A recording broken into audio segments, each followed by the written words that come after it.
Our coffee making process started with 120 grams of green Rwandan coffee beans. We roasted them in an SR500 roaster for 6 minutes. We decided on 6 minutes because in our previous trials we found that this reduced acidity, which was the problem with under roasting, and it produced a pleasant flavor that was still true to the Rwandan coffee beans. The total yield was 105.4 grams of roasted coffee beans, with 14.6 grams becoming chaff and being let off as volatile organic compounds. We decided on a brew ratio of 17. This would allow us, if done right, to fall into the ideal and sweet range. Of the 105.4 grams of roasted coffee beans that we stored, we used 63.6 grams of roasted coffee beans and ground them at a grind size of 10. The total electrical energy used here was negligible, and the result was 63.6 grams of roasted coffee grounds. We didn't want to change anything about how we were roasting our beans since we liked the flavors that were coming through, and we didn't want to change anything about the grinder since that energy use was negligible. So, to maximize energy efficiency, we settled on using only the minimum amount of cold water that we would need to have 925 grams of coffee yielded. We did this by taking our yields from previous trials, averaging them, and then dividing that average from our 925 gram coffee goal.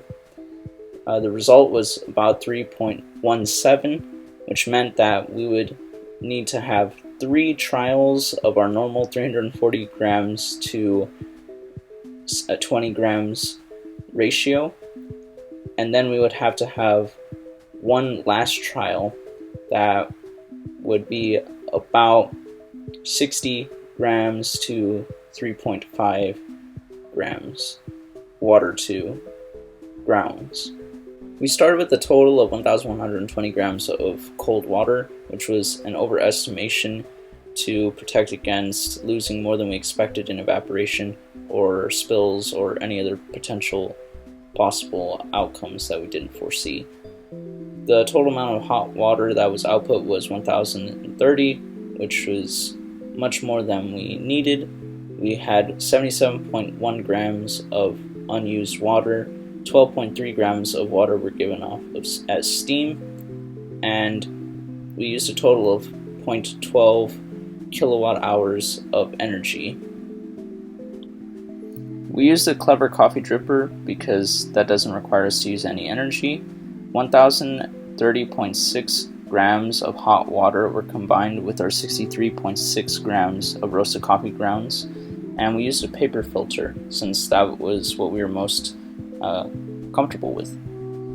We had a total of 169.2 moist grounds and filter left over in our waste stream, and what was left over was precisely 925 grams of brewed coffee.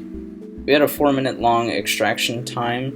This was based on a TA recommendation. It helped us to balance out our TDS and raise it slightly. We also didn't want to over-extract because it resulted in a bitter brew.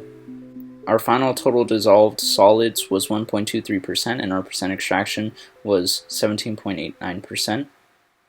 We had a bland, very acidic, bitter flavor in our final brew. It didn't turn out nutty and smoky and slightly sweet like our previous trials had. There are a couple reasons possible for that. The small brew we had not fine-tuned and practiced beforehand, so that could have ruined the whole batch. We also had a lot more energy going into the roasting process than we probably should have.